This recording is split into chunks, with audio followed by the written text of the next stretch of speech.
तस्मै श्री गुरुवे नमः। श्री चैतन्य मनोभीष्टं स्थापितं येन भूतले स्वयं रूपा कदा मह्यं ददाति स्वपदान्तिकं।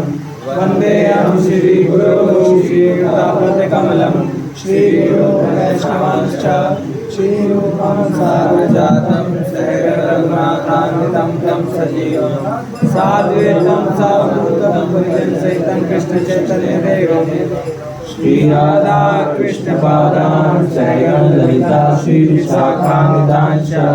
हे कृष्ण करुणा सिंधु दीनबंधु जगत्पते गोपेश गोपिका कांता राधा कांत नमस्तुते। तप्त कांचन गौरांगी राधे वृंदावनेश्वरी विश्वभानुसुते देवी प्रणमामि हरिप्रिये। पांचाकल्पतरुभ्यश्च कृपा सिन्धुभ्येव च पतितानां पावनेभ्यो वैष्णवेभ्यो नमो नमः। जय श्री कृष्ण चैतन्य प्रभु नित्यानंद श्री अद्वैत गदाधर श्रीवासादि गौर भक्तवृंद। हरे कृष्णा कृष्णा कृष्णा हरे हरे हरे राम राम राम हरे हरे। नमो विष्णुपादाय कृष्णविष्टाय भूतले श्रीमते भक्तिवेदांत स्वामिनिति नामिने। नमस्ते सरस्वती देवे गौरवाणी प्रचारिणे निर्विशेष शून्यवादी पाश्चात्य देशतारिणे। हरे कृष्णा। हरे कृष्णा। तो आप सबका स्वागत है जन्माष्टमी उत्सव में। आप सब लोग पधारे हैं। कितने लोगों को अच्छा लग रहा है? कितने लोगों ने नाइट स्टे किया था? कितने लोग आज भी करेंगे रात को स्टे? सबको ही करना है, किसी को जाने को नहीं मिलेगा क्योंकि यहाँ से एक बार जो जाएगा वो वापस नहीं आ पाएगा। उसके लिए थोड़ा एंट्री पास चाहिए होगा अंदर आने के लिए। तो इसीलिए एक बार जो चला गया तो वापस नहीं आ पाएगा। इसलिए क्या करना है, हमको यहीं रहना है। पूरी जन्माष्टमी मनाएंगे और कल प्रभुपाद अपीयरेंस डे मनाएंगे। उसके बाद तीसरे दिन हम तो हम सबका परम सौभाग्य है कि भगवान का जो प्राकट्य दिवस है, जन्माष्टमी है, उसे हमें मनाने का मौका मिल रहा है सब भक्तों के साथ में। अभी तक हम लोग घर पे मनाते थे। कितने लोग पहली बार इस्कॉन मंदिर में मनाएंगे स्टे करके? तो घर पे तो खाली खाने पीने में ज़्यादा ध्यान रहता है और भगवान की भक्ति चलो ठीक है, ज़्यादा से ज़्यादा फास्ट रख लिया और फिर फास्टिंग के जो चीज़ें हैं वो खाने में चल रही हैं। तो असली जो मकसद है जन्माष्टमी मनाने का वो हम नहीं मना पाते घर पर। इसीलिए आपको यहाँ पर बुलाया गया। या कुछ अकेले रहते हैं, घर पर रूम पे रहते हैं तो सोते रहते हैं आराम से, है ना। जैसे मान लो हम लोग अकेले रहते हैं या घर पे रहते हैं तो हमारे लिए फास्टिंग मतलब सोना, है ना। क्योंकि हमें पता है अगर जगेंगे तो भूख लगेगी, है ना, सोएंगे तो टेंशन खत्म। तो कम से कम रात को लेट सोएंगे, 12 बजे उठेंगे। आधा दिन तो ऐसे निकल गया, आधे दिन तो भूख लगेगी नहीं होती। और 3-4 घंटे और बच्चे शाम तक, तो इसलिए आसानी से निकल जाता है। लेकिन यहाँ पे उल्टा है। यहाँ पे जिस टाइम रात को सोते हैं उस टाइम जगा दिया 3 बजे, 2 बजे, है ना। 2 बजे उठ गए और हम लोग वहाँ घर पे होते 2 बजे सोते हैं आराम से। तो पूरा उल्टा कर दिया। लेकिन भगवान को उस समय ऐसे बनाना चाहिए। दिन की शुरुआत मंगल आरती से होनी चाहिए। मंगल आरती मतलब जहाँ से मंगल आरती करने से हमारा मंगल शुरू होगा। मंगल मतलब शुभ।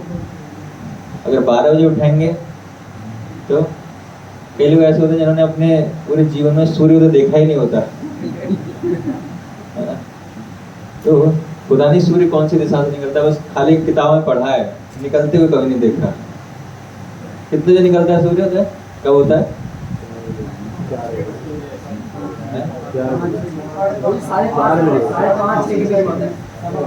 दिखाई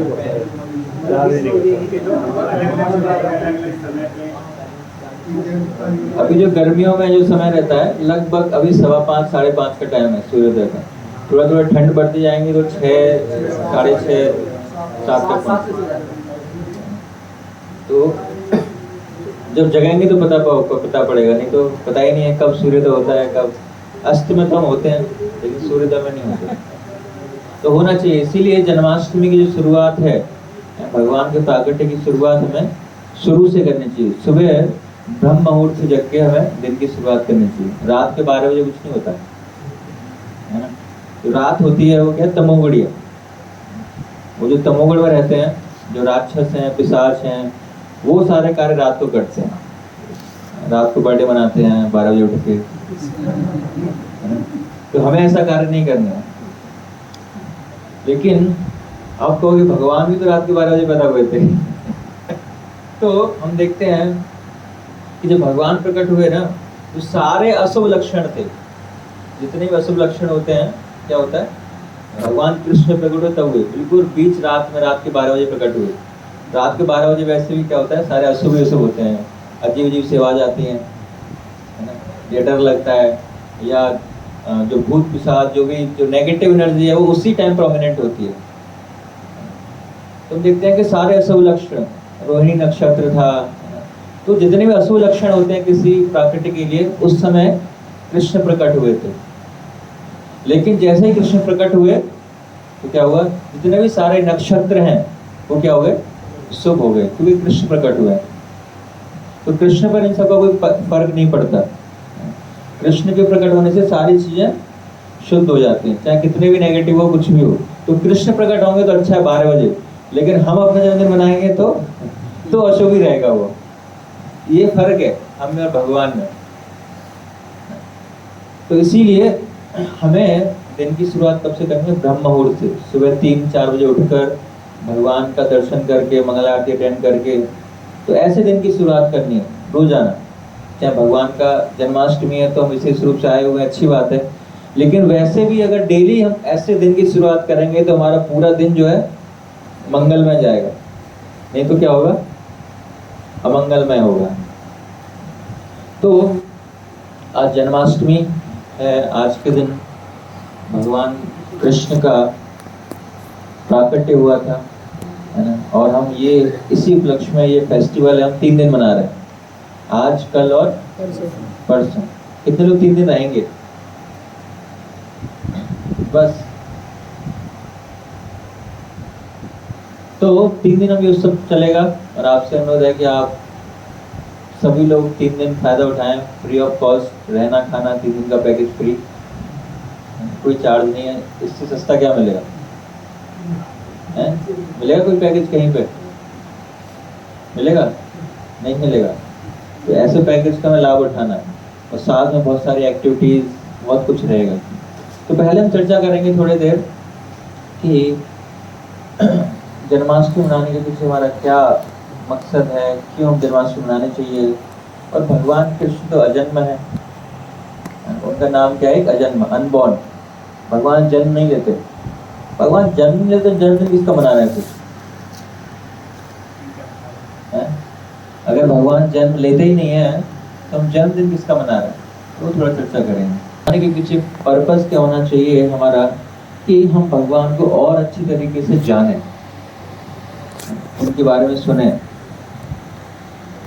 तो जन्मदिन मनाना मतलब भगवान का गुणगान करना, भगवान की भक्ति करना, जिससे कि हम भगवान से फिर से संबंध जो है उसको स्थापित कर पाए।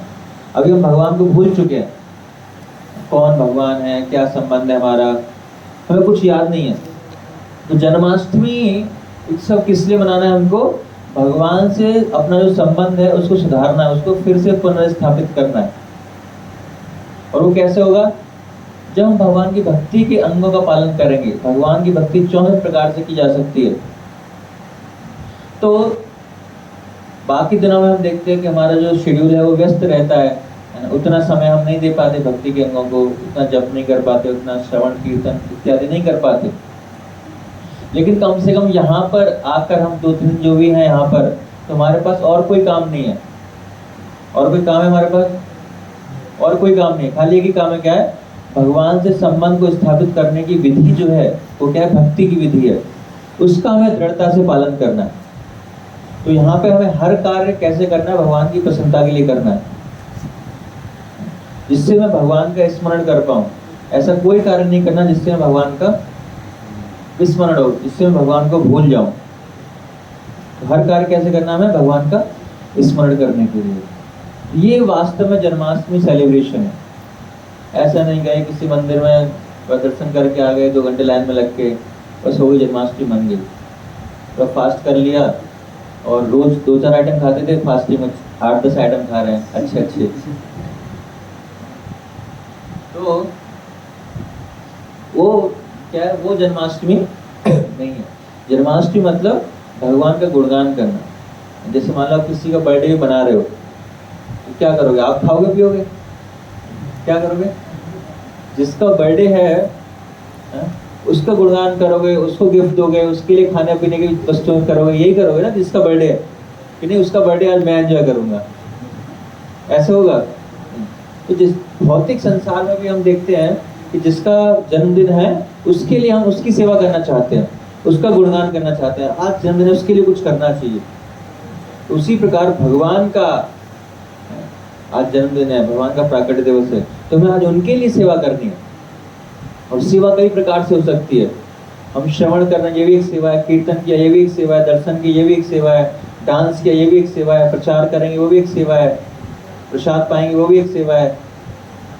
वैसे आज निर्जल व्रत है ना, रात के 12 बजे तक क्या है, निर्जल, कुछ नहीं खाना पीना। कितने लोग रख पाएंगे निर्जल 12 बजे तक? दिन का पता है, रात का नहीं, रात के 12 बजे तक निर्जल है। आइडियली सबसे बेस्ट है कि जब भगवान प्राकट हुए थे 12 रात के 12 बजे, तब तक हमें निर्जल रखना है। तो प्रयास करें हम निर्जल रखें। तो व्रत रखना है, भगवान की प्रसन्नता के लिए तपस्या करनी है। जो नहीं रख सकते थोड़ा और प्रसाद खा सकते हैं, जहाँ भी कुछ मिले उनको, है ना। तो इस तरह हमें भगवान का जो जन्मदिन है सेलिब्रेट करना है। अब कई बार कोई क्वेश्चन पूछ सकता है कि क्या ये क्या भगवान जन्मदिन है, भगवान अपने जन्मदिन वाले तपस्या करा रहे हैं, हम बाहर जाते हैं, हम तो खूब खाते, वो तो खिलाता पिलाता है हमको, भगवान का जन्मदिन है हमें तपस्या कराते हैं, ये कैसे भगवान? तो ये सही है गलत है? भगवान को भी फीस्टिंग करनी चाहिए। भगवान खुद तो खा रहे हैं, हमें फास्टिंग करवा रहे हैं, तुम्हारे लिए फीस्टिंग है। देखो खा पी के जो हमें आनंद नहीं मिलेगा, जो खा पी के हमें कुछ फायदा नहीं होगा। फास्टिंग करके हम तपस्या करेंगे तो भगवान की कृपा हमको ज्यादा मिलेगी। खाते तो रोज है, हम रोज खाते नहीं खाते, आज भी खाएंगे, टेंशन मत लो, आज भी खाएंगे, लेकिन थोड़ी बहुत जितना हम तपस्या कर सकते हैं उतना करके, थोड़ा बहुत कुछ तो लगे कि मैंने कुछ किया, आज कुछ तपस्या की, कुछ भूखा रहा भगवान की सेवा के लिए, भगवान की प्रसन्नता के लिए, तो कुछ समय तपस्या करनी है, उसके बाद में प्रसाद भी मिलेगा। तो इस तरह इन कार्यों को करते हुए, भगवान की भक्ति को करते हुए हमें क्या करना है, इस जन्माष्टमी को सेलिब्रेट करना है, इस जन्माष्टमी को सक्सेसफुल बनाना है। अभी तक कितनी जन्माष्टमी आई, कितनी चली गई, लेकिन वास्तव में जो जन्माष्टमी मनाने के पीछे मकसद है, जो पर्पज है, वो पूरा हुआ नहीं हुआ पता नहीं हमको, बस फॉर्मेलिटी हो गई। जन्माष्टमी आई थी, व्रत किया, बस हो गया फॉर्मेलिटी, लेकिन उससे हमें ज़्यादा लाभ नहीं मिलेगा। तो हमें देखना चाहिए कि जन्माष्टमी मनाने से पहले अभी जो मेरा भगवान से संबंध है, जो मेरी भगवान से आसक्ति है, वो कितनी है, और जन्माष्टमी मनाने के बाद वो जो भगवान से मेरा संबंध है, भगवान से आसक्ति है, वो बढ़ी है या नहीं बढ़ी है, या और कम हो गई है। तो अगर बढ़ी है वो जन्माष्टमी, भगवान से संबंध बढ़ा है हमारा जन्माष्टमी के बाद, तो हमने जन्माष्टमी अच्छी तरह से मनाई है, या जन्माष्टमी मनाने के पीछे जो मकसद था उसको हमने अचीव किया है, उसको प्राप्त किया है। अन्यथा अगर उसी लेवल पर हैं तो कोई फायदा नहीं, नो लॉस नो गेन। और बाई चांस का नेगेटिव में चले गए, पहले भगवान से ज़्यादा शक्ति थी, है ना, फेस्टिवल के बाद क्या हुआ, नेगेटिव में चले गए, है ना। ऐसे होता है, जन्माष्टमी पे लाइन लगी हुई थी, हमें प्रसाद नहीं पूछा, तपस्या करवा दी, है ना, तो नेगेटिविटी देखी हमने। तो जितना हमारा भगवान से संबंध अच्छा था उतना और बिगड़ गया जन्माष्टमी के बाद। तो क्या हो गया, हमें ज़्यादा कोई लाभ नहीं मिला उसको, ज़्यादा क्या कुछ नहीं मिला, नेगेटिव में और चले गए। तो ऐसा हमें नहीं करना है। यहाँ पर हम आए हैं सेवा के मूड से, भगवान की सेवा के मूड से। यहाँ पर एंजॉय करने के लिए नहीं आया है ना, एंजॉय करने के लिए आए कोई यहाँ पे? तो एंजॉय करने के लिए नहीं आए, एंजॉय करवाने के लिए आए। किसको? भगवान कृष्ण को। तो भगवान परम एंजॉयर है, सुप्रीम एंजॉयर भगवान है, हम एंजॉयड हैं, हम भोग्य हैं, और भगवान क्या है? भोग करने योग्य है। तो भगवान हमारा भोग करेंगे, यानी हम भगवान की सेवा करेंगे। तो इस तरह अगर हम करेंगे तो दोनों को आनंद मिलेगा, भगवान को भी आनंद मिलेगा और हमको भी आनंद मिलेगा। और अगर हम चाहें नहीं मैं भोग करूंगा, तो क्या होगा फिर? ना मुझे आनंद मिलेगा ना भगवान को आनंद मिलेगा। तो कौन सा, किस में फायदा है? कई लोग होते हैं कि नहीं भाई, दूसरे को सुखी नहीं देखना, चाहे मैं दुख में रह लूंगा लेकिन उसको भी नहीं सुख में देखूंगा।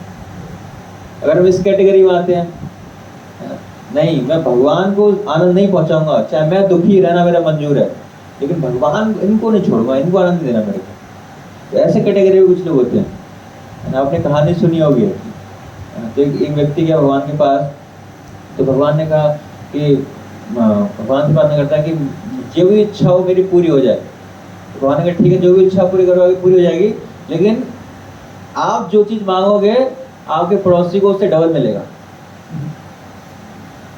उसने एक गाड़ी मांगी, पड़ोसी की 2 गाड़ी, उसने एक बंगला, पड़ोसी के 2 बंगले। तो उसे चीज मिल रही है, उससे दिक्कत नहीं है। दिक्कत किससे? उसको 2 क्यों मिल रही है? भाई तुम्हें भी तो मिल रहा है, तुम खुश रहो, क्या दिक्कत है?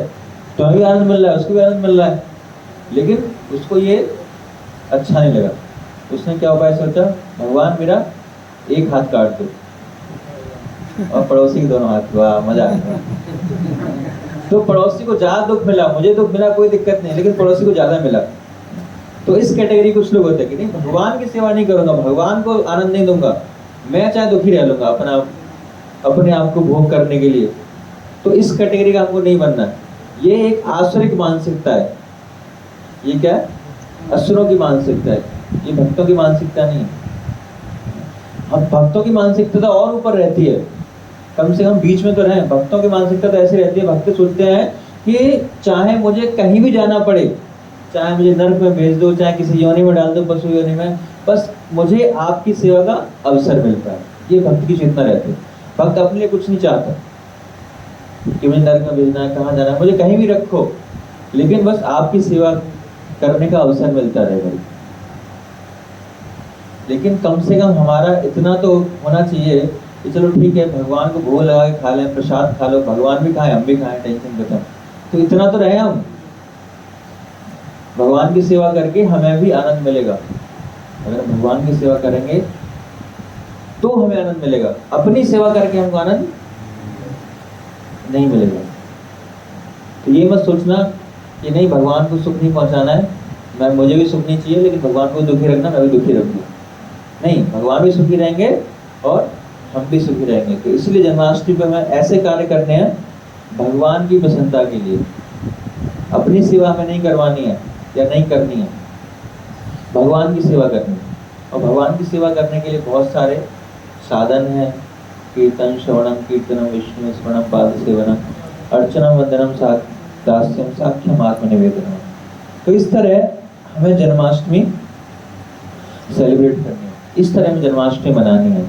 और यही जन्माष्टमी मनाने के पीछे हमारा पर्पस, उद्देश्य होना चाहिए कि ज़्यादा से ज़्यादा भगवान से मेरा जो संबंध है वो बढ़े। अब कैसे पता पड़ेगा कि मेरा भगवान से संबंध बढ़ा है, भगवान से आसक्ति बढ़ी है? कैसे तो लोगे? 1 किलो 2 किलो कितने वेट में कैसे पता पड़ेगा आपको? थर्मामीटर लाओगे, 102 बुखार है, 104 हो गया, कैसे पता पड़ेगा कि भगवान से आसक्ति मेरी बढ़ी है जन्माष्टमी के बाद? हमारी भक्ति में और मन लगेगा, और भक्ति में मन लगेगा, माला बढ़ जाएगी, 1 माला फिर 2 माला हो जाएंगी, अटैचमेंट हो जाएगा, और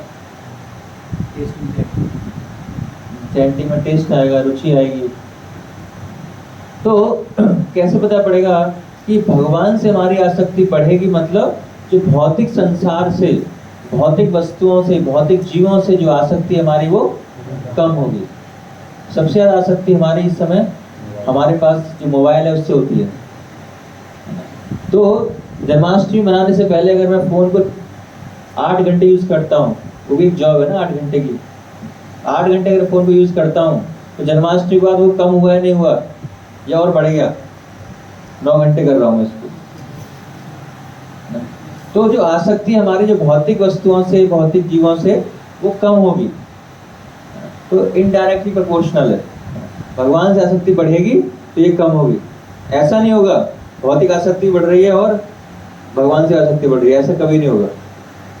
क्या होगा? अगर ये आसक्ति बढ़ेगी, भौतिक आसक्ति, तो भगवान से कम होगी। अगर भगवान से आपको बढ़ानी है तो इसको नीचे करना पड़ेगा। तो आप पता लगा सकते हो कि पहले मेरी भौतिक आसक्ति कितनी थी, जो मेरे अनर्थ हैं, काम, क्रोध, मोह, लोभ, मद, मत्सर, ये सब कम हो रहे हैं या नहीं हो रहे? इनमें जो रुचि है मेरी कम हो रही है नहीं हो रही? पहले मैं रोज दिन में 3 मूवी देखता था, अब कितनी देख रहा हूँ? वो कुछ कम हुआ है नहीं हुआ, या और ज्यादा बढ़ गया है? लालची चिड्डा कितने लोगों ने देखी है? वो क्लास से बाहर चले जाओ। मजाक कर रहा हूँ, मुझे कोई दिक्कत नहीं, आप देखो मत देखो, बट हमें तो हर मूवी से दिक्कत है, हरी लालची चिड्डा से दिक्कत नहीं है, हमें तो हर मूवी से दिक्कत है, क्योंकि वो हमारा टाइम वेस्ट है। तो हमें उस समय को किस में लगाना है? भगवान की सेवा में लगाना है। आपने कितनी मूवी देख ली आज तक? कुछ हुआ उससे? कुछ मिला उसको? आपको आगे भी आप देखोगे तो उससे भी कुछ नहीं मिलने वाला। हर एक मूवी को छोड़ने से कुछ नहीं होगा, हमें हर मूवी को छोड़ना है। कोई मूवी नहीं देखनी, वो हमारा टाइम वेस्ट है खाली। तो इसीलिए हमें ज़्यादा से ज़्यादा समय को भगवान की भक्ति में लगाना है। और पैरामीटर क्या है कि हमारी जो भौतिक वस्तुओं से, भौतिक चीज़ों से, इन आकर्षणों से हमारी जो डिटैचमेंट है, बढ़ा है या नहीं बढ़ा, और भगवान से आसक्ति थोड़ी सी बढ़ी है, हरिनाम में टेस्ट बढ़ा है नहीं बढ़ा। तो ये सारे पैरामीटर हैं जो आपको पता लगेगा कि हमारी जन्माष्टमी जो सेलिब्रेशन है वो सक्सेसफुल हुआ है या नहीं हुआ है। तो आप चाहते हो कि जन्माष्टमी सक्सेसफुल हो, है ना? तो क्या करना पड़ेगा उसके लिए? सेवा करनी पड़ेगी, निस्वार्थ भाव से सेवा करनी पड़ेगी, तिलक लगाना पड़ेगा, धोती कुर्ता पहनना पड़ेगा। जन्माष्टमी से पहले मैं धोती कुर्ता नहीं पहनता था, जन्माष्टमी के बाद धोती कुर्ता स्टार्ट कर दिया। जन्माष्टमी से पहले मैं तिलक नहीं लगाता था, जन्माष्टमी में तिलक लगाना स्टार्ट कर दिया। तो कुछ न कुछ परिवर्तन आना चाहिए हमारे अंदर। आएगा नहीं आएगा? आएगा ना? किसने बोला आएगा? आपने बोला था। हाँ, तो टी-शर्ट जय कुर्ता होना चाहिए एक दिन बाद। तो ये सारी चीजें अगर हम देखेंगे हमारे अंदर कुछ परिवर्तन आया, तो इसका मतलब क्या है? हमने जन्माष्टमी अच्छी तरह से मनाई है। जन्माष्टमी मनाने के पीछे हमारा यही मकसद है। अब प्रश्न आता है कि हम सुनते हैं, जैसे मैंने पहले बताया, कि भगवान कृष्ण तो जन्म लेते नहीं है, वो तो अजन्मा है, और हम जन्मदिन मना रहे हैं उनका। ये विरोधाभास कैसे? जन्मदिन मना रहे हैं और दूसरी तरफ कह रहे हैं भगवान जन्म नहीं लेते। तो भगवान भगवद गीता में कहते हैं 4थे अध्याय के 6ठे श्लोक में, अजोपि सन्वेयात्मा भूतानाम ईश्वरोपि सन प्रकृतिम स्वामदिष्टाय संभवामि आत्माया। यद्यपि मैं अजन्मा हूँ, अविनाशी हूँ, यद्यपि मैं समस्त जीवों का स्वामी हूँ, मैं क्या हूँ? अजन्मा हूँ। अजन्मा मतलब मैं कभी जन्म नहीं लेता। अविनाशी मतलब मेरा कभी विनाश नहीं होता। जब विनाश होगा तभी जन्म लेंगे, न जन्म ले रहे ना विनाश हो रहा। हमारा विनाश ही होता है, हमारा जन्म ही होता है। तो भगवान कह रहे हैं यद्यपि मैं अविनाशी हूँ, अजन्मा हूँ और समस्त जीवों का स्वामी हूँ, तो भी प्रत्येक युग में मैं अपने आप को आदि रूप में, दिव्य रूप में प्रकट करता हूँ। तो जो भगवान है, भगवान के जन्म की जो विलक्षण प्रतिभा इसमें बताई गई है, क्या कि हमें दूर से दिख सकता है कि वो भी सामान्य मनुष्य की भांति प्रकट हो रहे हैं, लेकिन नहीं, हम भगवान का क्या प्राकट्य दिवस मनाते हैं, जन्मदिन नहीं मनाते हैं। लेकिन जन्माष्टमी ये क्या है, एक साधारण है, एक इजीली शब्द है, इसको हम यूज कर सकते हैं। अब बोलेंगे प्राकट्य दिवस, प्राकट्य है ना, या प्राकट्याष्टमी मना रहे हैं हम, तो एक तरह से सही नहीं बैठा। इसीलिए हम क्या, हमारे जो संवाद में अच्छा रहता है हम जन्माष्टमी उपयोग करते हैं, लेकिन सही शब्द क्या है, भगवान का प्राकट्य दिवस मना रहे हैं।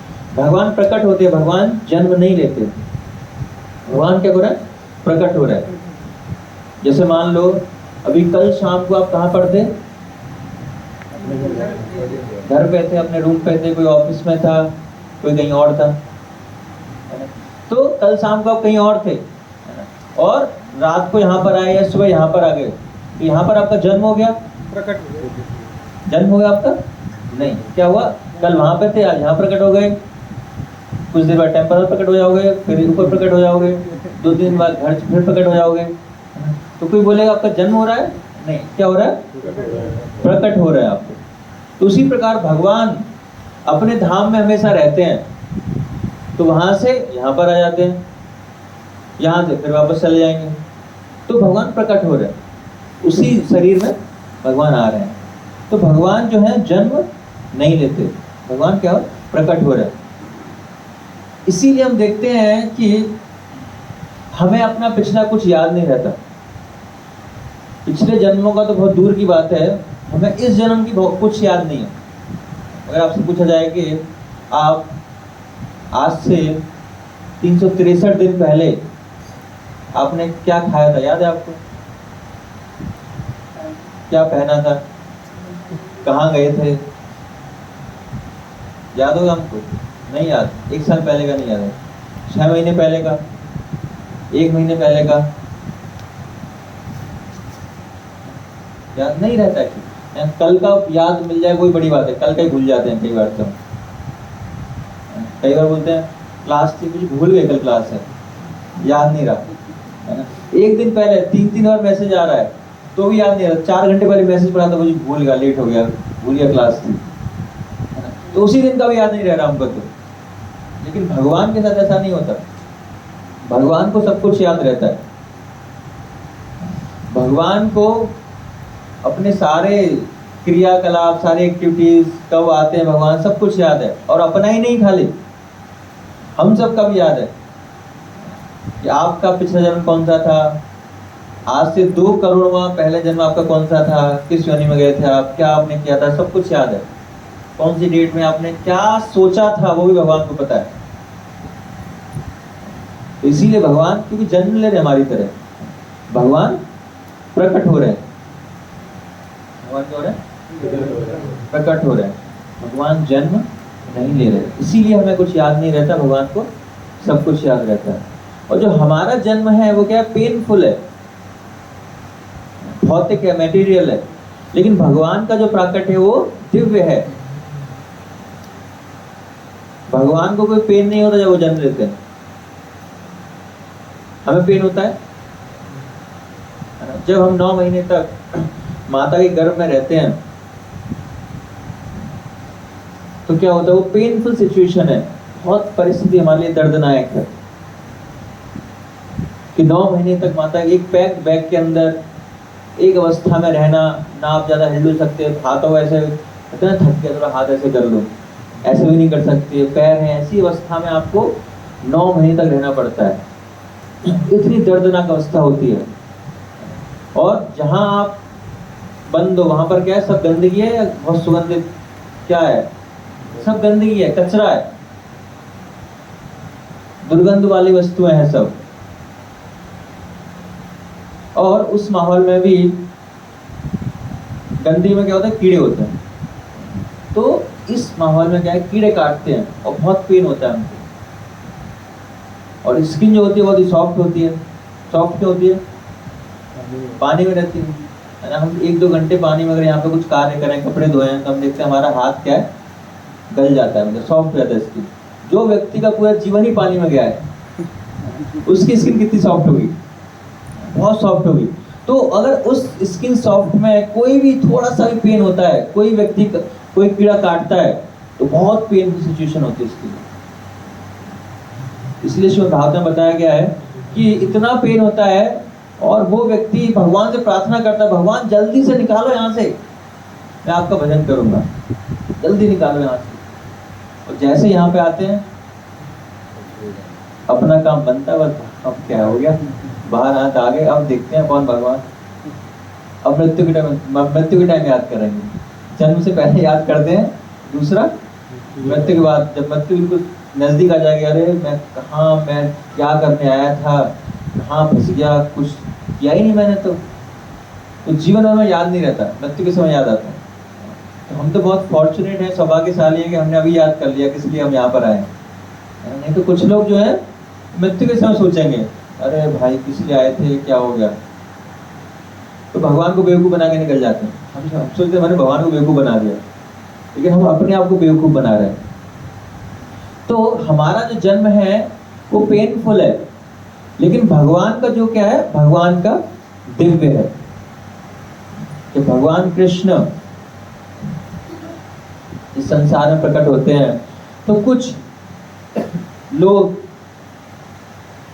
सोचते हैं कि भगवान भी यहाँ पर आ रहे हैं, तो भगवान को भी कर्मों का नियम झेलना पड़ता है ना। राम भगवान को 14 वर्ष का वनवास झेलना पड़ा, भगवान कृष्ण को श्राप झेलना पड़ा, उनको जो गांधारी को उन्होंने श्राप दिया था, पूरा वंश विनाश कर दिया। तो ये तो कर्मों का खेल है, हमें क्या, भगवान भी आते, भगवान को झेलना पड़ता है, तो हम किस खेल की मूलियां।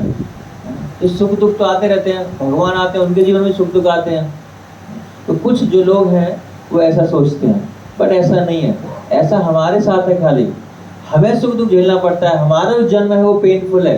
भगवान का जन्म पेनफुल नहीं है, भगवान का दिव्य है। भगवान यहाँ पे अपने कर्मों के रिएक्शन लेने नहीं आ रहे कि वो कर्म किया था, उसको मार दिया था, तो अब सजा भुगतने आ रहे भगवान यहाँ पर। 14 वर्ष का वनवास हो गया, उन्होंने श्राप दे दिया, उन्होंने वर मांग लिए, नहीं। भगवान अपनी इच्छा से, भगवान अपनी स्वेच्छा से सारे कार्य कर रहे हैं। तो भगवान को यहाँ पर कोई दुख नहीं होता, तो भगवान को कोई फोर्सफुली दुख सहन नहीं करना पड़ता अपने कर्मों के हिसाब से। भगवान जो है अपनी इच्छा से, इसीलिए भगवान गीता में कहते हैं जन्म कर्म चमे दिव्यम एवं योवेति त्यक्ततः त्यक्त्वा देहम पुनर्जन्म नेति मामेति सोऽर्जुन। ये जन्म और कर्म मेरे दिव्य हैं, आप लोगों के जैसे नहीं है। मेरे जन्म और कर्म क्या है, दिव्य है। एवं योवेति त्यक्ततः, जो व्यक्ति इसको समझ लेता है, जो व्यक्ति इसको तत्व से जान लेता है, क्या जान लेता है कि मेरा जन्म और आपका जन्म एक जैसा नहीं है, मेरा कर्म और आपका कर्म एक जैसा नहीं है। तो क्या है, त्यक्त्वा देहम पुनर्जन्म नेति मामेति सोऽर्जुन, कि फिर से उसको पुनर्जन्म, फिर से जन्म लेने की आवश्यकता नहीं पड़ेगी। तो बहुत आसान तरीका, अगर आप चाहते हो कि आपका फिर से यहाँ पर जन्म ना हो, कितने लोग चाहते हैं कि यहाँ फिर से जन्म हो मेरा, अंबानी के परिवार में, अब क्या ना यूएस में जन्म होना चाहिए, वो वहां पे बढ़िया है एकदम, यहाँ कहाँ गरीब देश में जन्म ले लिया मैंने। कितने लोग चाहते हैं अगला जन्म मेरा यहाँ पर हो, कहाँ पर, टेम्पल हॉल में। कितने लोग चाहते हैं इस भौतिक संसार में फिर से जन्म लेना पड़े, मैं कंफ्यूज कर रहा हूँ।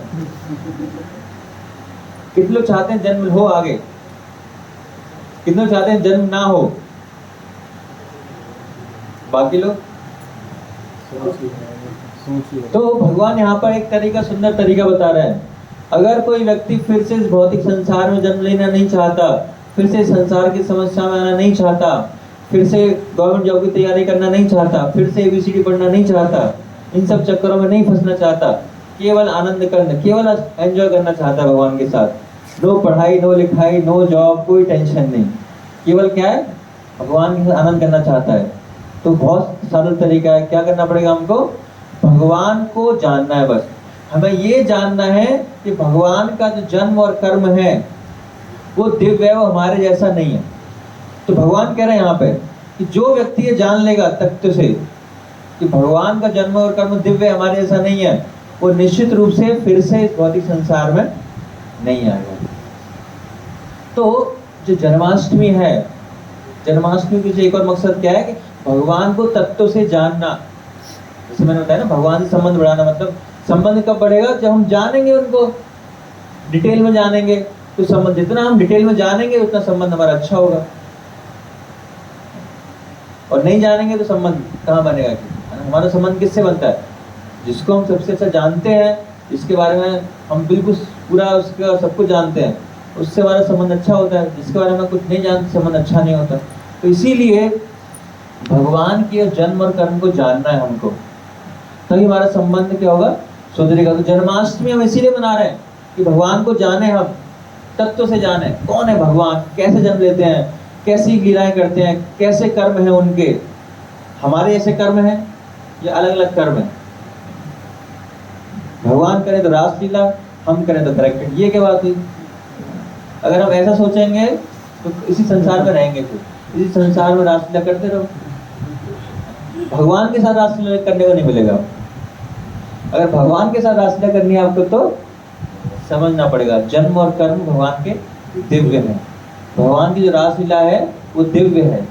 तो हम ये जानेंगे तो हम उसमें एंटर कर सकते हैं, नहीं तो इस संसार में हम घूमते रहेंगे भ्रम अवस्था में।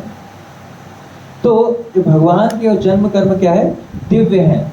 हम इस संसार में पेनफुल सिचुएशन में जन्म लेते हैं, लेकिन भगवान ऐसे नहीं है। भगवान जो वराह देव हैं वो कैसे प्रकट हुए?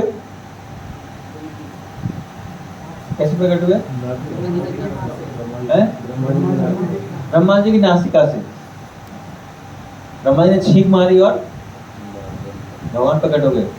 भौतिक संसार में ऐसा होता है, कोई छींकता है, बच्चा पैदा हो गया नाक से, ऐसा होगा नहीं। तो भगवान का जो अपीयरेंस है कि वो दिव्य है। भगवान कैसे कहीं से किसी भी स्थिति में प्रकट हो सकते हैं, हम नहीं हो सकते। हम हो सकते हैं ऐसे छींक मार कर देखो हो जाएगा बच्चा? नहीं होगा। कितनी छींक मार दी हमने, लेकिन भगवान कैसे भी कहीं से प्रकट हो सकते हैं। नरसिंह भगवान कैसे प्रकट हुए? खंबे से प्रकट हुए। प्रहलाद महाराज को उन्होंने इतना तंग किया, इतना तंग कर रहे, मारने का खूब प्रयास किया हिरण्यकश्यप ने कि भक्ति छोड़ दो, किसकी भक्ति कर रहे हो, मेरे दुश्मन की भक्ति कर रहे हो। तो असुरिक मेंटालिटी क्या है, भगवान को अपने दुश्मन मानते हैं। तो भक्ति प्रहलाद महाराज ने नहीं छोड़ी।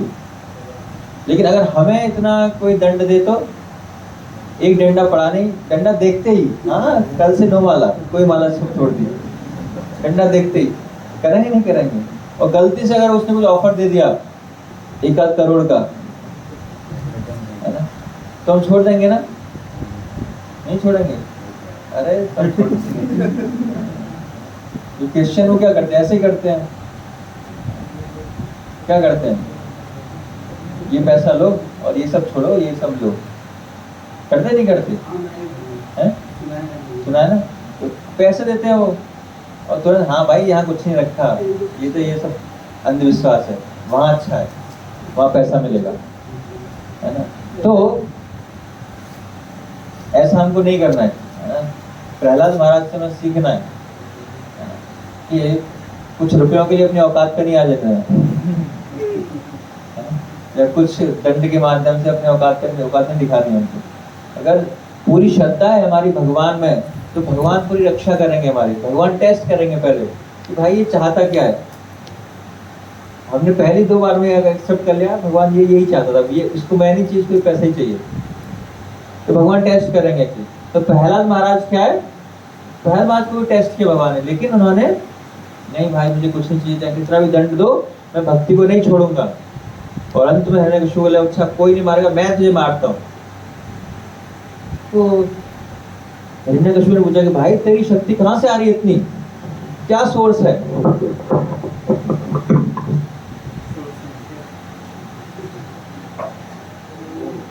वायरलेस में ऑन है, तो हिरण्यकश्यप ने पूछा कि तुम्हारी शक्ति, इतनी शक्ति कहाँ से आ रही है? तो पहला मतलब भाई जहाँ से तुम्हारी शक्ति आ रही है वहीं से मेरी आ रही है, पावर हाउस तो एक ही है ना? मतलब भगवान से शक्ति देने वाले हैं। हमारे अंदर भी शक्ति आ रही कहाँ से आ रही है? भगवान देने वाले हैं। तो असुर के अंदर भी शक्ति वो भगवान से आई है, ऐसा नहीं उसने अपने आप क्रिएट की है। भगवान तो दुश्मन है, भगवान अपने दुश्मन को शक्ति थोड़ी देंगे, ऐसा नहीं है। तो भगवान तो सबको शक्ति दे रहे हैं। तो प्रहलाद महाराज को भी तो कहते अच्छा कहाँ है तेरा भगवान? भगवान तो हर जगह। अब हिरण्यकशिपु भाई हर जगह तो कैसे मारूंगा उसको? तो उसने फिर एक बताया, इस खंभे में भगवान है, हाँ इस खंभे में भगवान है, तो हमारी तलवार, और वहां से क्या हुए, नरसिंह भगवान प्रकट हुए। नरसिंह भगवान की। तो नरसिंह भगवान के पिताजी कौन हुए? खंबा, है ना। हमारे पिताजी खंबा नहीं हो सकते, हमें ओरिजिनल फादर चाहिए। तो भगवान कहीं से भी कैसे भी किसी अवस्था में प्रकट हो सकते हैं। इसीलिए जो भगवान का जन्म है वो कैसे है? वो दिव्य है, वो हमारी तरह नहीं है। भगवान कृष्ण कैसे प्रकट होते हैं?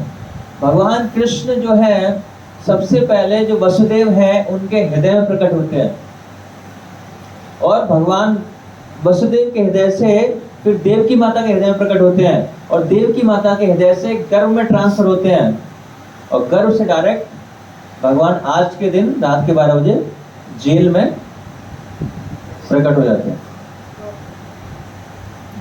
तो पेट के अंदर से डायरेक्ट बिना पेट को फाड़े, आज तो ऑपरेशन करना पड़ता है, लेकिन बिना पेट को फाड़े भगवान कैसे अवस्था में प्रकट होते हैं? चतुर्भुज रूप में, एकदम बिल्कुल सुंदर अवस्था में, श्रृंगार करके, शंख चक्र गदा पद्म लेके, कपड़े पहने हुए। तो इस प्रकार भगवान क्या प्रकट हो रहे हैं। और हम कैसे आते हैं? गंदगी में लिपटे हुए, खून से लथपथ, कोई छूना भी नहीं चाहेगा, कोई देखना भी नहीं चाहेगा, तो इसको साफ किया जाता है गंदगी को, तब वो देखने लायक बनता है, छूने लायक बनता है। लेकिन भगवान ऐसे नहीं है। भगवान का जो शरीर है वो दिव्य है। देवी की माता को टेंशन होगी, भाई कंस को तुरंत पता पड़ जाएगा ऐसे आप प्रकट हो गए हो, तो बाल रूप में आ जाओ। तो हमारा जो जन्म है, हमारा जन्म क्या है? पेनफुल है। भगवान का पेनफुल नहीं है। भगवान का कैसा है? भगवान का दिव्य है, जन्म भी दिव्य है, और जो कर्म है वो भी दिव्य है। इसीलिए जो भगवान करते हैं उनको हम लीलाएं कहते हैं, और जो हम करते हैं उसको क्या कहते हैं? क्या कहते हैं? लीला कहते हैं। आप लीला करने गए आज, आपकी लीला चल रही है क्या? हमारा क्या होता है? घटना होती है, दुर्घटना होती है। हमारे साथ घटना चल रही है, घटना हो गई, हमारे साथ दुर्घटना हो गई। लेकिन भगवान के साथ घटना दुर्घटना नहीं होती। भगवान क्या है? लीला करते हैं, क्योंकि उनके जो कर्म है वो दिव्य है, और जो हमारे कर्म है वो 3 गुणों के अधीन होकर हम कार्य कर रहे हैं। 3 गुण फोर्सफुली, जबरदस्ती हमसे वो कार्य करा रहे हैं। हमारी इच्छा कुछ नहीं है उसमें, लेकिन फिर भी अपने कर्मों के हिसाब से हमें उन कार्यों को करने पर मजबूर किया जा रहा है। लेकिन भगवान के साथ ऐसा नहीं है। तो भगवान को 14 वर्ष का वनवास जाना पड़ा, भगवान ने पिछले जन्म में कुछ किया होगा, ऐसा नहीं है। तो भगवान को ऐसा कुछ नहीं करना पड़ता। तो भगवान जो करते हैं अपनी इच्छा से करते हैं। भगवान जो भी कार्य कर रहे हैं कैसे कर रहे हैं? अपनी इच्छा से कर रहे हैं, कोई फोर्स नहीं है उसमें। और इसीलिए हमारा कर्म जो है घटना है, भगवान की जो है लीलाएं हैं। तो भगवान को अजन्म क्यों कहा जाता है? हमने पहला रीजन क्या पढ़ा है?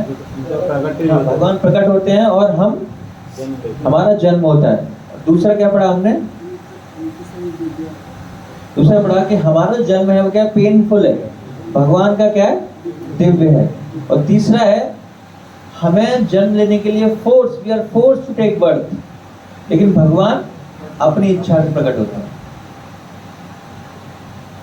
हमारा कहाँ जन्म होना है, किस गर्भ में होना है, कौन से पेरेंट्स हैं, किस देश में, सब कुछ फिक्स है। We are force to take birth, उसी समय, उसी दिन। तो हमें फोर्सफुली उसी परिस्थितियों में जन्म लेना पड़ेगा। हम नहीं चुन सकते कि नहीं भाई मुकेश अंबानी के परिवार में जन्म लूंगा, मैं जन्माष्टमी वाले दिन ही प्रकट होऊंगा, है ना? हम चुन सकते हैं ऐसा? नहीं। हम अपने आप, जैसे हमारी परिस्थितियां कर्मों के हिसाब से हमें जन्म लेना है, ऐसी परिस्थितियां हमें मिलेंगी। लेकिन भगवान के साथ ऐसा नहीं है। भगवान अपना जन्म खुद चूज करते हैं, किस परिवार में जन्म लेना है, ब्राह्मण में लेना है, क्षत्रिय में लेना है, वैश्य में लेना है, कहाँ लेना है, तो भगवान खुद चुनते हैं, हम नहीं चुन सकते। है ना, कौन पेरेंट्स बनेंगे मेरे, किसके यहाँ मुझे जन्म लेना है ना, मेरे माता पिता कौन होंगे, भगवान चुनते हैं, हम नहीं चुन सकते। हम चुन सकते हैं? नहीं चुन सकते। किस रूप में जन्म लेना है, किस दिन जन्म लेना है, कौन से देश में जन्म लेना है, कौन से शहर में जन्म लेना है, कौन सी कॉलोनी में जन्म लेना है, किसके घर जन्म लेना है, तो भगवान सब चूज कर सकते हैं, क्योंकि भगवान अपनी इच्छा से प्रकट हो रहा है और हम फोर्सफुली प्रकट हो रहे हैं, तो हमें सब कुछ मिलेगा भाई, कोई ऑप्शन नहीं है। लेकिन भगवान अपनी इच्छा से प्रकट हो रहे हैं। कभी कभी कई लोग पूछते हैं कि भगवान आपके कैसे भगवान है, ये कभी अमेरिका में प्रकट क्यों नहीं होते? भाई भगवान हर जगह है, तो अमेरिका में भी प्रकट होना चाहिए, हमेशा यहाँ भारत भूमि में जन्म क्यों लेते हैं? ये कैसे भगवान है? ये सब क्या है, काल्पनिक है, ऐसा कोई भगवान नहीं है। तो ऐसा क्यों करते हैं, भगवान यहीं भी जन्म लेते हैं?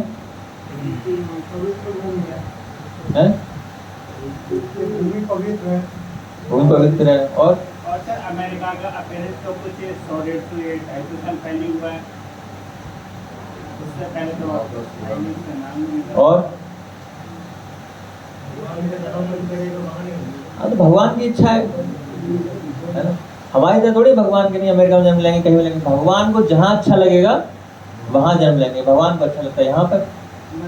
अगर मान लो अगर आपको ऑप्शन दिया जाए कि कहाँ जन्म लेना चाहते हो बताओ, वहीं जन्म होगा आपका, तो आप कौन सा स्थान चुनोगे? कौन सा चुनोगे? वृंदावन। और भगवान जाए अमेरिका। तो जिस प्रकार हमें अगर चूज करने का मौका मिले तो हम भी अपनी मन पसंद का चुनेंगे ना, जहाँ हमें अच्छा लगेगा। उसी प्रकार भगवान अपनी मन पसंद का चूज करते हैं, तो उसमें भक्ति को भगवान के ऊपर कोई फोर्स नहीं है, भगवान अपनी इच्छा से यहाँ पर प्रकट हो रहे हैं। और कृष्ण यहाँ पर प्रकट होते हैं क्यों? कि उनके अंदर ममत्व है, उनके अंदर प्रेम है। क्योंकि भगवान हमसे प्रेम करते हैं तो हमें आनंद प्रदान करने के लिए भगवान प्रकट होते हैं अपनी इच्छा से। भगवान का जो प्राइमरी रीजन वो क्या है? शत्रुओं का विनाश करना नहीं होता है। भगवान अपने ममत्व प्रेम के कारण प्रकट हो रहे हैं। एक बार जो बीरबल था, अकबर ने बीरबल से प्रश्न पूछा कि आपके भगवान क्या है, ये यहाँ आते रहते हैं, उनको काम धाम नहीं है क्या? आराम से रहे अपने धाम में, कुछ काम वाम है तो किसी बोल नहीं करते क्या वो काम, वो खुद क्यों आते हैं यहाँ पर? तो वो बीरबल ने कहा ठीक है, इसका आंसर देंगे आपको। एक बार क्या हुआ, ऐसी मीटिंग करके ले गए एक तालाब के किनारे उनको, अकबर को, और उनका छोटा बच्चा था अकबर का, तो वहीं तालाब किनारे खेल रहा था वो, और वो आपस में मीटिंग कर रहे हैं और सैनिक वहीं पे खड़े हुए हैं। तो क्या हुआ, बीरबल ने पहले से प्लानिंग की हुई थी। क्या है, एक डुप्लीकेट बच्चा लाए थे और डुप्लीकेट बच्चा पानी के अंदर डाल दिया और ओरिजिनल बच्चे को छिपा लिया, गायब कर दिया।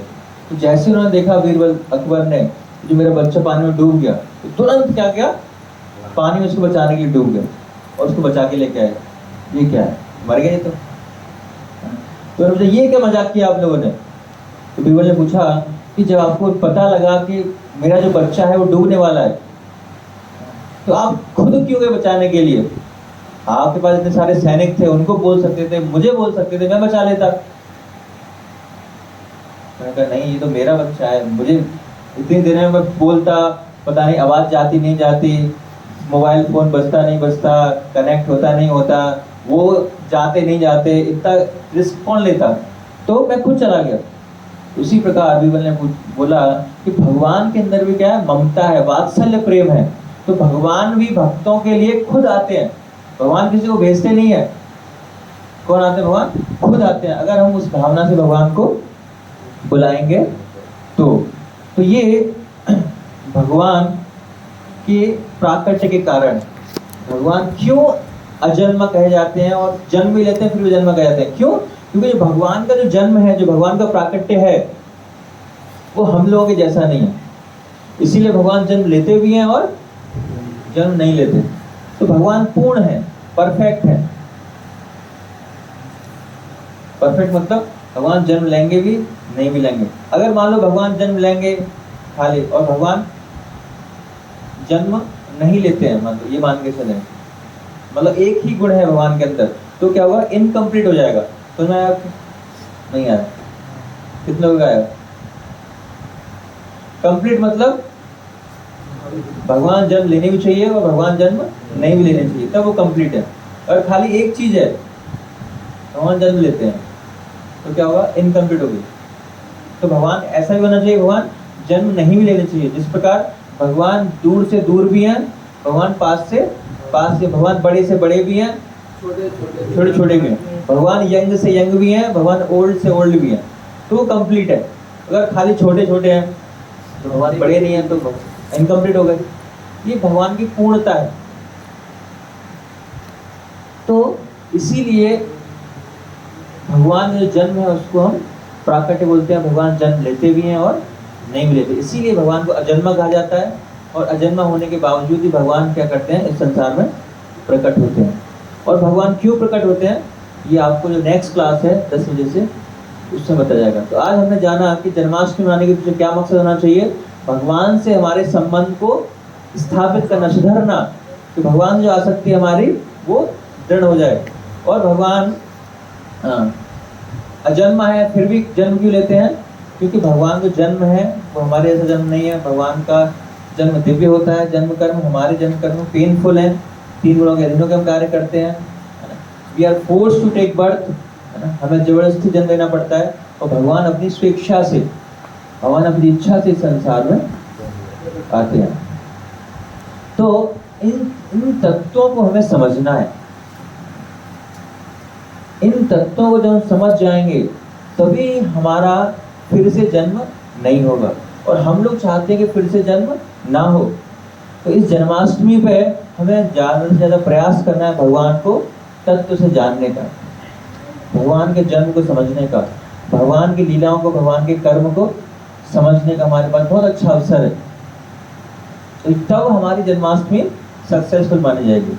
नहीं तो खाया पिया, बस हाथ मिलाए चले गए, आए थे, तो उससे कोई लाभ नहीं हुआ। तो इसीलिए हमने आपकी जन्माष्टमी को सक्सेसफुल बनाने के लिए ऐसा डिजाइन किया है कि आप भगवान का गिरते पढ़ते, सोते उठते बैठते, एंजॉय करते, गेम खेलते हुए भगवान का नाम लेते हो, भगवान का स्मरण कर पाओ। इसीलिए आपको 3 दिन फुल ऐसा शेड्यूल रखा गया है कि आप ज़्यादा से ज़्यादा भगवान का स्मरण कर पाओ और इंटरेस्ट भी ले पाओ, विद इंटरेस्ट। कभी कभी होता है कि ठीक है मुझे रख दिया लेकिन इंटरेस्ट नहीं आ रहा, रुचि नहीं आ रही, इसीलिए बहुत सारी वैरायटी उसके अंदर डाली गई है। Variety is the mother of enjoyment. इतनी ज़्यादा वैरायटी डाली गई है कैंप के अंदर, जिससे कि आप उसका ज़्यादा से ज़्यादा लाभ उठा सकते हो। तो आज जैसे कि अभी हमने क्लास की, उसके बाद थोड़ा सा ब्रेक रहेगा बीच में, और उसके बाद फिर से 10 से 12 लीलाएं, भगवान की जो लीलाएं हैं, सुंदर सुंदर लीला भगवान करते हैं, उसके बारे में आपको श्रवण कराया जाएगा। और 12 से कुछ और एक्टिविटीज़ हैं, गेम है, और 1 बजे कुछ हल्का सा कुछ ड्रिंक वगैरह।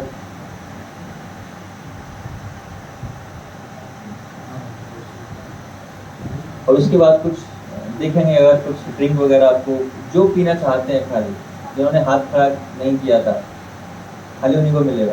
जिन्होंने हाथ खड़ा किया था भगवान के सामने उनका हाथ चला गया है, तो हमने कमिटमेंट ले लिया है कि हमें निर्जल रखना है रात को 12 बजे तक। तो अपने प्रण को हमें कायम रखना है अनटिल अनलेस आपको लगता है कि मेरे प्राण जाने वाले हैं। अगर आपको लगता है कि नहीं जी मेरे प्राण गए, अगर एक बूंद पानी नहीं मिला मैं बिल्कुल मर जाऊंगा, तो आप पी सकते हो। लेकिन अगर आपने प्रण लिया है तो आपको निर्जल रखना है, और कोई बड़ी बात नहीं है, आप आराम से रख पाओगे। तो प्रयास करना है आपको रखने का। अगर आपको नहीं रख पाते तो बीच में पानी तो कहीं मिल जाएगा आपको, लेकिन जो रख सकते हैं उनको रखना चाहिए, क्योंकि सबका शरीर, सबका स्वास्थ्य सबका अलग अलग है। और इवन साइंस भी बताता है कि हम 3 दिन तक बिना खाए पिए, बिना पानी के रह सकते हैं, हमारी मृत्यु नहीं होगी। हम कमजोर हो सकते हैं लेकिन मृत्यु नहीं होगी। और 11 दिन तक बिना खाए रह सकते हैं, 11 दिन तक, तो हमारी मृत्यु नहीं होगी। वीकनेस आएगी, कुछ आएगी, थोड़ा एडमिट होना पड़ेगा, बट ऐसी नौबत नहीं आएगी, टेंशन मत लो। हमें कुछ घंटे के लिए फास्ट रखना है, हमें 2-4 दिन के लिए फास्ट नहीं रखना है। और उसके बाद कुछ ड्रिंक वगैरह देंगे, उसके बाद थोड़ा रेस्ट रहेगा आप लोगों के लिए, थोड़ा रेस्ट कर सकते हैं आप लोग। और 4 से 5 फिर कीर्तन रहेगा हमारा टेम्पल हॉल में, 4 से 5 हम टेम्पल हॉल में कीर्तन करेंगे। उसके बाद रीडिंग है और फिर कुछ गेम्स हैं, कुछ स्किट्स हैं, ड्रामा है, और कुछ लोग टीचिंग के लिए जाएंगे बाहर। तो इस तरह, और रात को 9 से 12 बजे तक 8 बजे प्रसाद है, और 9 से 12 तक आपकी जो शिक्षा है आप अपनी इच्छा से टेम्पल हॉल में एंजॉय कर सकते हो, अभिषेक अटेंड कर सकते हो, कीर्तन अटेंड कर सकते हो, जैसे भी शेड्यूल है आपका, आपको ग्रुप में डाल देंगे तो शेड्यूल के हिसाब से ही चलना है। ऐसा नहीं जब यहाँ पर हैं तो आप वहाँ पर हैं, हम वहाँ पर हैं तो आप यहाँ पर हैं, सो रहे हैं, तो ऐसा नहीं करना है। तो शेड्यूल जो है उसमें इसी तरह से इतनी वैरायटी डाली गई है, उसमें हर चीज़ दी गई है जो आपकी नीड है, जो नीड है, जो आपको चाहिए वो नहीं दी गई, जो आपकी आवश्यकता है वो दी गई है। यानी दोनों में फ़र्क होता है, जो हमको चाहिए होता है, जो हमारी इच्छाएं हैं वो अलग है, हमारी नीड अलग है। हमारी इच्छाएं तो अनलिमिटेड है, वो तो हम पूरी नहीं कर सकते, लेकिन जो आपकी आवश्यकता है वो पूरा करने का प्रयास किया गया। तो इस तरह हम रात के 12-1 बजे तक पूरा फेस्टिवल सेलिब्रेट करेंगे, और उसके बाद रात को आके यहीं पर हमें सोना है। और अगले दिन फिर से 4 बजे मंगल आरती, जब गुरु पूजा। कल प्रभुपाद जी का अपीयरेंस डे, प्राकट्य दिवस है। प्रभुपाद जी जिन्होंने इस्कॉन की स्थापना की, तो उनका प्राकट्य दिवस श्री कृष्ण भगवान खुद आते हैं, अगले दिन उनको भेजते हैं कि भाई जाओ, मेरे जाने से कुछ कार्य नहीं रहा, आप जाके प्रचार करो भक्तों को। तो उनका भी प्राकट्य हमारे लिए बहुत महत्वपूर्ण है, तो उसी उत्साह से हमें उनका भी प्राकट्य दिवस मनाना है। तो अगले दिन भी पूरा 4 बजे उठना है, 1-2 दिन तपस्या कर लेंगे, थोड़ा क्या दिक्कत है, दिन में रेस्ट करने को मिलेगा आपको। 4 बजे उठना है, पूरा आरती करनी है, जब तक यहाँ पर है मंगल आरती, जब करना है, गुरु पूजा अटेंड करनी है, फिर क्लास होगी 8 से 9 वो अटेंड करनी है। उसके बाद फिर से थोड़ा सा ब्रेक, फिर 9:30 से 11 तक फिर क्लास, फिर अभिषेक प्रभुपाद जी का रहेगा। तो अभिषेक करने का मौका देखा जाएगा मिलेगा नहीं मिलेगा, लेकिन अगर आप करना चाहते, अगर इच्छा है, तो धोती कुर्ता वाले को अवसर मिल सकता है एक बार के लिए, जो धोती कुर्ता पहना होगा। अगर धोती कुर्ता नहीं पहना तो कोई चांस नहीं है, मतलब मैं गारंटी नहीं ले रहा मिलेगा, क्योंकि वो नंबर ऑफ पर्सन पे डिपेंड करता है, उस हिसाब से डिसाइड होगा। लेकिन अगर आप धोती कुर्ता में हो तो चांस मिल सकता है, धोती कुर्ता में नहीं होगा तो बिल्कुल चांस दिया ही नहीं जाएगा। चाहे सबको अलाउ कर दिया जाएगा, लेकिन फिर भी बिना जो वैष्णो ड्रेस बनी है उनको अलाउ नहीं किया जाएगा। तो अभिषेक करेंगे, कीर्तन करेंगे, ग्लोरिफिकेशन होगा। उसके बाद 2 बजे महाफीस्ट, उसमें 8-10 आइटम होंगे कम से कम, कचौड़ी, बहुत सारे आइटम होंगे, मुझे नहीं पता क्या क्या होंगे, हलवा, पूरी, सब्जी, नान वगैरह, बहुत सारी चीज़ें। तो पेट को खाली रखना है पूरा, अच्छी तरह से खाएं 2 बजे, और खा के भी सो जाना है आराम से, नींद आएगी अच्छी। और उसके बाद फिर उठना है, और फिर 5 बजे शेड्यूल रहेगा, कुछ क्लासेस हैं, कीर्तन है, गेम्स हैं, क्विज है, कंपटीशन है, ड्रामा है। उसके बाद फिर रात 10 बजे फिर सो जाएंगे, और अगले दिन फिर उठेंगे, संडे वाले दिन 4 बजे आरती करेंगे, 4:30 बजे, और उसके बाद जब करेंगे